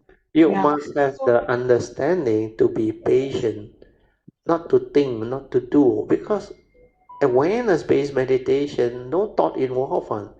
So why you want to arise the thought to do the meditation and to go and look for things? So don't try to know, don't try to do is very important. But the trying to know is always by the thought. The doer is always the thought, because the only instrument they have is the thought. So when they try to do, try to meditate, try to know, they already debated. They go back into thought creation without them realizing it, because it sounds so logical to them. I used to say whatever that is logical is always the opposite of the truth, because the logic is, teach me how to meditate. Who is that me? The form my mind. So who meditate? The thought want to meditate. So he asked for what? Method, technique, object of meditation. Then a series of instructions to note, to focus, to concentrate, to whatever they describe it. So all this actually create activity of thinking. It make you more heedless in that sense. Then they find it so difficult to stay still. That's why they develop concentration, one-pointedness, absorption, to make the mind peaceful, to center the mind, to make the mind collected. Because without the object of meditation, without the focusing and the concentration or the absorption, the mind cannot be quiet, they realize.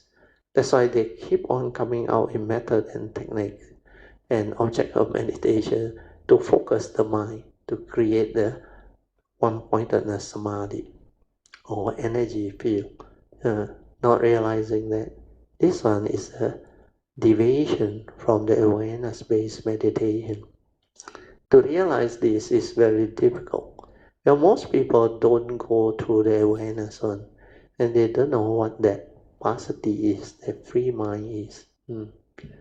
So today we have good condition to actually share this, which is very good. Then I managed to link it back to the awareness-based meditation of Dhammanupassana, the five mental hindrance. If you don't go through that one, you cannot rule out the five mental hindrance. You must see that they are not inherent. They are dependent, originating, condition arising. That's why the Buddha called it mental hindrance. They hinders your mind from entering the meditative state of inner peace, inner calmness, and inner awareness. So you have to see all this. Then when you continue to silence and maintain awareness, the third way to meditate that the Buddha taught, just aware, then you realize all the mental hindrance that have arisen, they just cease, because no more condition to support them. Then you realize, hey, that is what the teaching is all about. All these mental hindrance or negativity or mind state, greed, hatred, and delusion, they are non-intrinsic within our true nature or true mind. They are dependent, originating, condition arising, causal phenomena. They come and they go. No reality. Empty nature exists. All this will trigger off the awakening. Then that realization will transform you. Then you realize, anger was never me. Fear was never me. All this negativity or mental state was never me. Then why should I do anything to it? I don't have to fight it. I don't have to resist it. I don't have to suppress it. Because they are not me. They come and they go. So that understanding liberates the mind. Then you come to know exactly as described in the Dhammanupassana Sutta, Satipatthana Sutta, under the fourth foundation, Dhammanupassana, exactly as described by the Buddha. Then after you understand all this, you will go and do the third category of cultivation, which is mindfulness of the six internal sense bases and the 6 external sense bases to develop the wisdom. And that one is the 4th way, to trace the origination factor, then retrospectively reverse orders to straightening of view, developing the wisdom, to see things as they are, to accept the reality of the moment, and then the mind free. Then after that, the next category is the 7 factors of enlightenment. That's how that pasati come in. So all these are related. So today's explanation is very good. But this approach I haven't explained before. Yeah, Poh Cheng, you can continue. Yes, very, very good, very good, Brother Teo. Actually, in fact, after I learned the Anapanasati, right, I also make use of the third way, silent your mind, a That lot one of very time. important. That is very important, as what Brother Teo explained, so that you can understand the dependent origination factor of all our mental hindrance is non-intrinsic with us, originating yes. condition So arising. yes, it's no reality and it's empty. This one really you can see it in your silent mind, It's so important. That time I remember in 2020, I have a lot of joy listening to all the sharing by Brother Teo. Yes, and experience myself in my own cultivation in the daily life, the third way, and also the 4th way where you trace the origination factor. It is very, very important. These two. How So by anger doing come this, to be, yes, how fear come to be. yes, and also the pointers that Brother Teo always mentioned, before you stir your mind, there was no stirring of mind. There was no anger at all. Yes, that part, Brother Teo, that part also trigger my understanding tremendously, Brother Teo. Yes, because you before, were trace the origination factor. yes, The origination factor is your habitual tendency born of wrong view. Because Sakaya Ditti, you think you exist. That's why it's stir. Yes, and the other words that Brother Teo said often, I mean, besides just now I mentioned that there was no all this nonsense before you stir your mind. Then the other one, Brother Teo, I tell you, you always think you exist. That one is so powerful, Brother Teo. Yes, that the pointer is so powerful. It wakes you up, It wakes you up. Most people will wake up. Because when I said that word, anger was never you, fear was never you. A lot of people become like different. No? Because they have been fighting the fear, the anger. They always say after meditating for so long, 20, 30, 40 years, they still have anger. Means that delusion. They still have fear. They don't know how to overcome it because they deludedly believe fear was them, anger was them. They are actually dependent originating mind state which is non-intrinsic. It was never there all the time, all the while. But because of delusion, when people stir, it arises. And when it arises, following the paticca samuppada, when you cannot be mindful to see it, to understand it, you can never deal with it. Because they will continue to suppress it, don't want to have anger, don't want to have fear. So they suppress the emotion. They try to think of way to let go so that they won't attach, so that they won't have fear, they won't have anger. That is all delusion. Thought-based activity cannot lead to realization. Good, sadhu. Yes, sadhu. I hope this one will be very useful for Today our one is very cultivators. useful. Because A I lot find of it very, people very can useful. develop the clear understanding of the day. Yes, and also Brother Teo link all them together, which is very, very helpful. Also, and this one will make the explanation more clear. It connect back to the other way. Yes. So anyway, today, Brother Teo, I will let someone else talk about it. Although I have another area that I want to talk about, but it may take a bit of time. The next session. Because I'll come. almost time already. Yes. Evening, Mrs. Teo and 感恩 Brother Teo 的 explanation，还有更加要感恩波庆的分享，因为我法喜充满，因为他让我明白很多东西。因为虽然我能够做到某一个程度，但我不能像波庆这样很 details 的把它 explain 出来。对，所以感恩波庆，其实波庆，也让很多凯恩米达从这里能够学习到很多东西，因为每个人也是从阿那帕那萨蒂开始啦，对，但是可是我可能有一点不一样，但是我所经过的学习过程都有像国清讲的这样，但是很重要的就是我的 understanding 是就是那个 cultivation of whatever Brad 讲的，他都会带你进入一个阶段这样子，就是当你 correctly follow Brad instruction 哦，你就是从这边一个法门进外另去外法门，然后最近我自己本身因为我没有配很多 attention 在很多的那个叫所谓的所谓的 sati 啊 pasati 啊或 whatever 你不用知道的，因为你的 mind go through 了，你自己会了解的。对，所以我之前我就没有配太多的 attention 在这一些。For your case, because you realize it through what they call the suffering state. Your mind that has gone through all the suffering that you have during the 16 years of depression, that one actually let you understand what suffering is and the cause of its arising. So from there, you break free actually. Then your mind becomes very quiet and very still. Then you are able to develop the meditation through the what they call following the awareness-based meditation to develop the ability to actually connect to your nature.